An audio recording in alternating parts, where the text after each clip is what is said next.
Alhamdulillahirabbil alamin.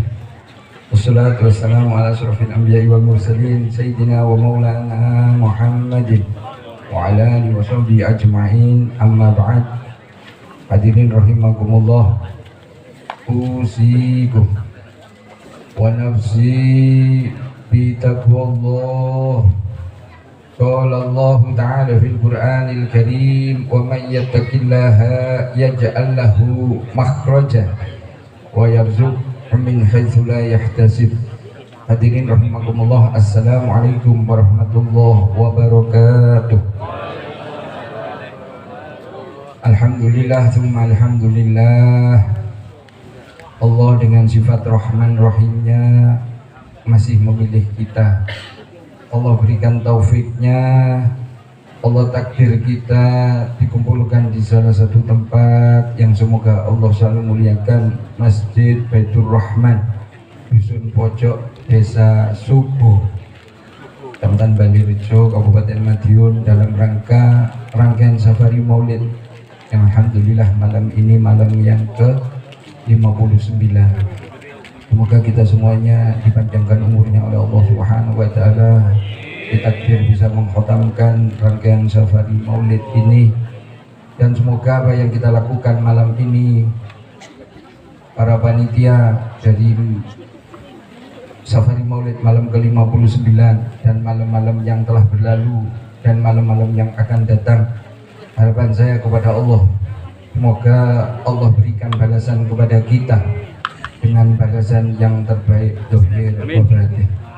Dan yang kita lakukan untuk kita semuanya, baik itu panitia, jamaah, pengurus, orang yang khidmah, semuanya oleh Allah Subhanahu wa Ta'ala dicatat sebagai amal solih ingkang makbulan insyaallah. Allahumma amin. Shalawat serta salam semoga selalu tercurah kepada junjungan kita baginda Nabi Agung Muhammad sallallahu alaihi wasallam beserta seluruh keluarga beliau, sahabat beliau, para pengikut beliau, termasuk kita semuanya ila yaumil qiyamah insyaallah. Allahumma amin. Hadirin rahimakumullah, tadi disampaikan di dalam sambutan pengurus safari Maulid, Gus Mukhtar Arifin mengatakan kurang 22 hari lagi, dan beliau mengatakan bahwa di akhir-akhir ini godaannya begitu berat. Ya, kalau saya bukan di akhir ini dong, mulai awal sampai saat ini nggih yo abot. Ketika tidak mendapatkan taufik dari Allah Subhanahu wa Ta'ala, maka kita akan bisa melaksanakan satu amal sholih. Saya awali dengan menyebut salah satu sifat asma daripada Allah Subhanahu wa Ta'ala dengan sifat Rahman dan Rahimnya. Allah masih izinkan kita, Allah takdiri kita.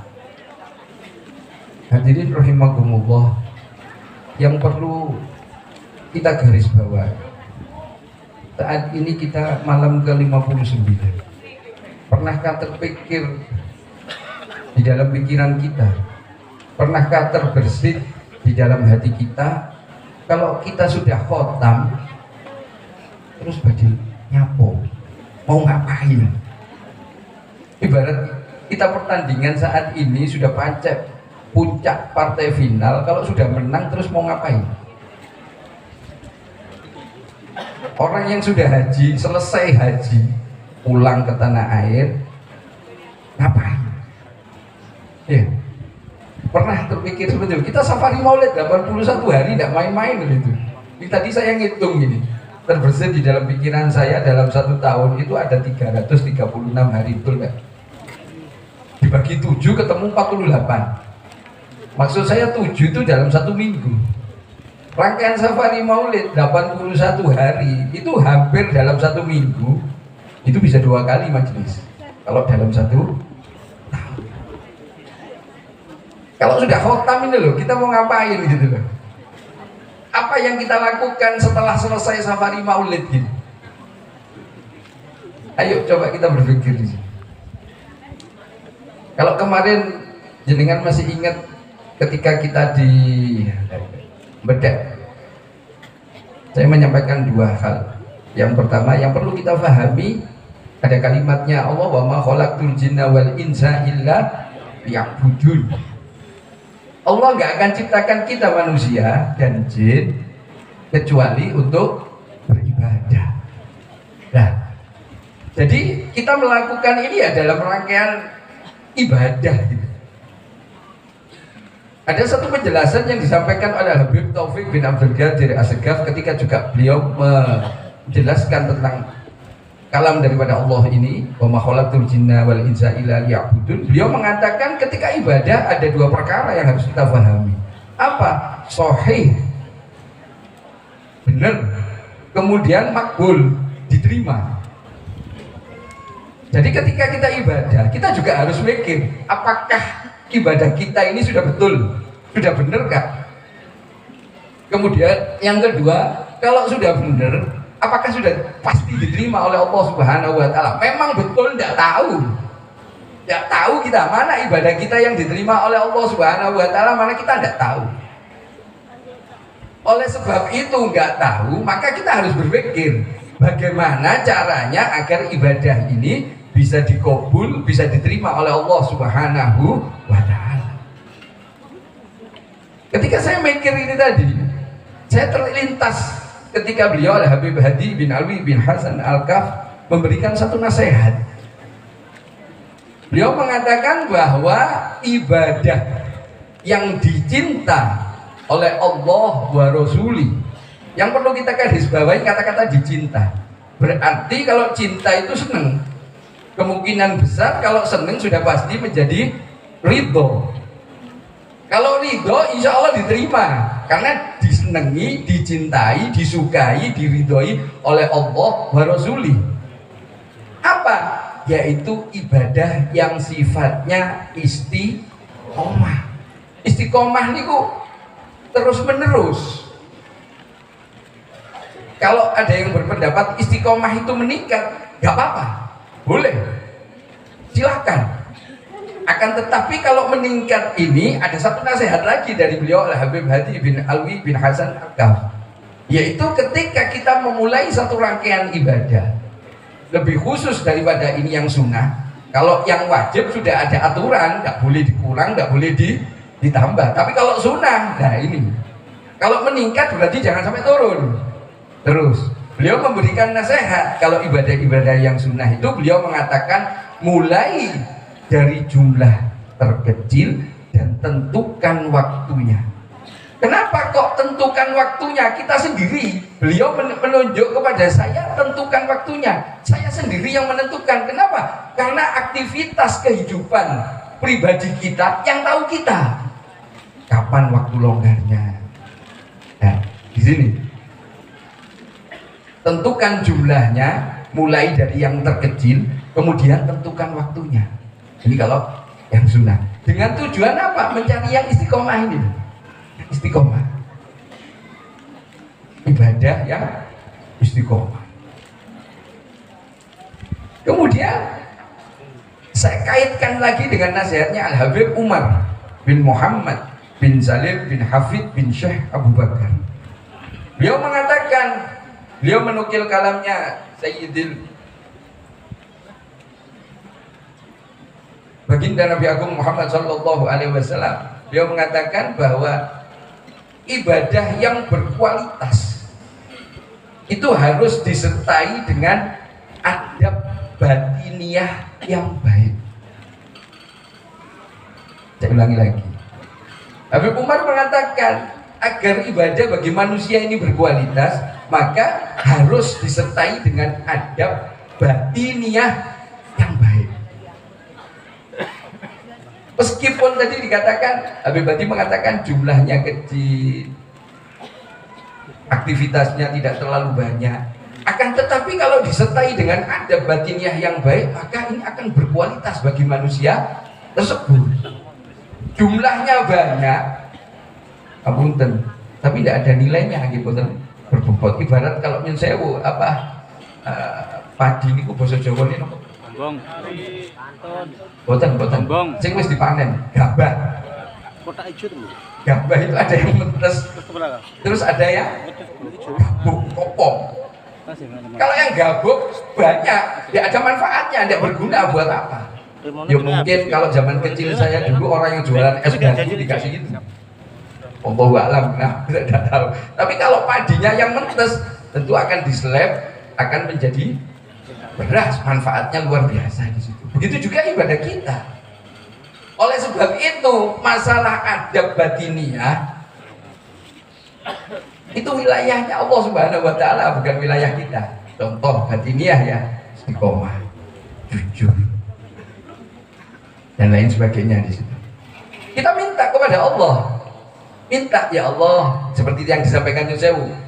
Ada satu permintaan dari Bapak Sugeng yang Kendal. Minta kepada khususnya jamaah sholawat Karangrejo. Kemudian saya tambah di situ untuk kita semuanya. Agar apa? Dijadikan manusia yang istiqomah. Loh, itu wilayahnya Allah. Buktinya apa? Ya muqallibal qulub, tabbit qulubana ala dinik. Allah yang membolak-balikkan hati kita. Allah yang membolak-balikkan hati kita. Makanya ketika duduk di majelis ini, di waktu yang lalu saya juga mengunggah story kalamnya Habib Umar. Ketika minta berdoa, minta kepada Allah untuk memperbaiki keadaan hati kita. Kalau urusan dunia, apa enggak boleh minta? Boleh, silahkan. Buat ini juga banyak, saya jaluk PNS, saya jaluk jodoh, saya jaluk anak, saya jaluk nopo rezeki ini akeh, nopo malih. Wadah, ini diminta. Apa enggak boleh? Boleh. Tapi perkara akhirat jangan dilupakan. Kalau unggahan story tadi kemarin saya waktu malam, kalamnya Habib Abu Bakar. Kalau kita perhatian dengan urusan akhirat, urusan dunia ini akan ikut di situ. Buktikan sendiri. Saya tidak akan cerita banyak tentang apa Allah berikan satu perkara kepada saya atau jenengan. Saya tidak akan cerita di situ. Anda buktikan sendiri. Ketika Anda sudah bisa membuktikan, maka akan Anda percaya. Allah betul-betul faham atas apa keperluan dan kebutuhan kita. Maka minta, termasuk perkara akhirat. Surga boleh. Allahumma inna nas'aluka ridhoka wa jannah wa na'udzubika min sakhatika wan nar. Di dalam Rotibul Haddad itu dimintakan seperti itu. Ada orang yang soleh mengatakan surga jaluan, nggak mungkin surga mau tebus sampai amalmu, nggak akan bisa. Minta kepada Allah. Kalau saya kaitkan daripada perintah Allah, ud'uni astajib lakum, jalu'o. Dunia dijaluk, surga ya dijaluk, menungso iso dipek kabeh. Nggih. Nggih. Wong Gusulul mawon. Sampai kayak solemu. Makulan. Jangan kok sembarang wali jangan. Dikasap Gus niku. Kan pikir sadene iki. Niki wae wis mikir ana apa ayakan niku sing cilik ana gelas iki.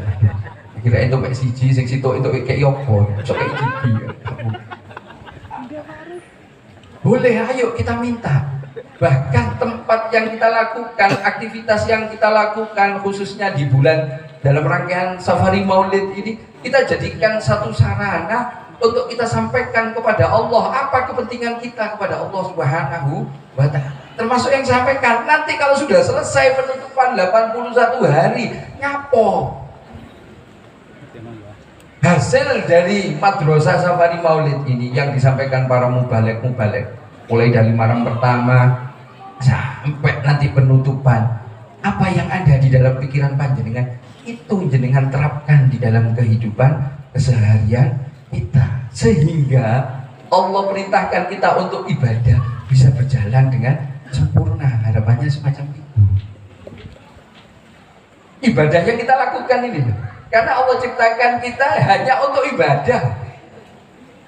Mungkin saya ulangi lagi kalimat saya, loh, mosok ibadah 24 jam. Mungkin ada yang bertanya seperti itu. Saya katakan iya. Allah tidak bisa pisahkan kok. Allah hanya mengatakan wa ma khalaqtul jinna wal insa illa liya'budun. Tidak ada keterangan lain. Ya untuk ibadah. Jadi mungkin kita beribadah 24 jam. Mosok turu ibadah, betul? Ya. Dengan catatan tidurnya kita ada dasar, ada ilmunya, sehingga tidur yang kita lakukan bernilai ibadah di hadapan Allah Subhanahu wa Ta'ala. Termasuk terakhir gitu, setengah 11. Kalau kemarin kan ada dua, wa ma khalaqtul jinna wal insa illa liya'budun. Kemudian yang kedua ada pihak yang tidak bertanggung jawab untuk merusak ibadah daripada anak Adam ini tadi. Siapa? Iblis dan bala tentara. Yang ketiga di sini nyambung. Apa? Dalam diri kita ada namanya nafsu. Tapi Allah sudah memperingatkan itu. Innan nafsa la ammarati bisu illa ma rahima rabbi. Jadi iblis dan bala tentaranya memanfaatkan bagian yang ada di dalam diri kita, yaitu nafsu. Tapi Allah memberikan pelambang illa kecuali ma rahima rabbi. Apa-apa yang dirahmati oleh Allah, termasuk nafsu ini tadi. Kula panjenengan lenggah dateng mriki, insyaallah prasangka saya kula datang Allah Subhanahu wa Ta'ala bahwa Allah merahmati kita, termasuk nafsunya kita dirahmati, sehingga kita duduk di sini. Mulai awal sampai nanti akhir selesai. Cek dipahami nggih? Nek pun saged dipahami, niki kula waca nih. Makane nyun sewu nek safari dereng rampung, acaranya belum selesai, terakhir membaca qasidah ya Robbana tarokna, itu jangan pulang dulu. Anda tunggu sebentar, paling tidak ada 5 menit, ada 10 menit. Itu ada kalimat di sini fadlan wajudan manna la biktisa biminna bil mustafa rasuli nahdha bi kulli suli. Minta kepada Allah dengan apa? Karunia dan kedermawanmu tanpa berusaha dengan susah payah. Jaluk penak etok kula wangsul limane. Kula kali panjenengan iki lho menungso jaluk penak etok. Mboten rekoso, tapi diparingi nyuwun kemuliaan, nyuwun kedermawananipun Allah Ta'ala. Asbabe sinten? Kemuliaane Kanjeng Nabi Muhammad sallallahu alaihi wasallam. Napa sing disuwunaken kula panjenengan iki diijabah kalian Allah Subhanahu wa Ta'ala. Nebeng bahasa kula niki. Dateng pundi? Kanjeng Nabi. Ingkang kula panjenengan lampahi dalu menika mulai ya Rabbi sholli ala Muhammad. Mangkane nyun sewu wonten dijedah. Ojo pelit-pelit. Kanjeng Nabi ngelekne al-bakhilu al-bakhilu al-bakhilu.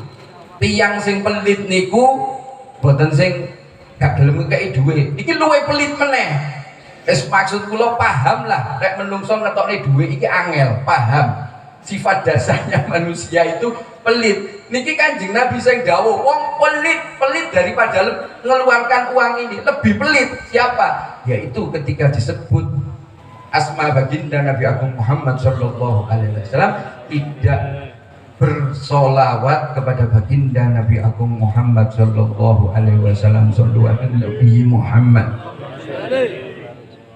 Kata pelit yang disampaikan Nabi Muhammad sallallahu alaihi wasallam bisa menjadi warning, juga bisa menjadi asbab kita mendapatkan kemuliaan, mendapatkan keuntungan dunia dan akhirat. To be continued, bersambung. Setengah 11 tak terus nih kula dolim teng jenengan kata lepat nyun agunge pangapunten. Alafu wassalamualaikum warahmatullahi wabarakatuh.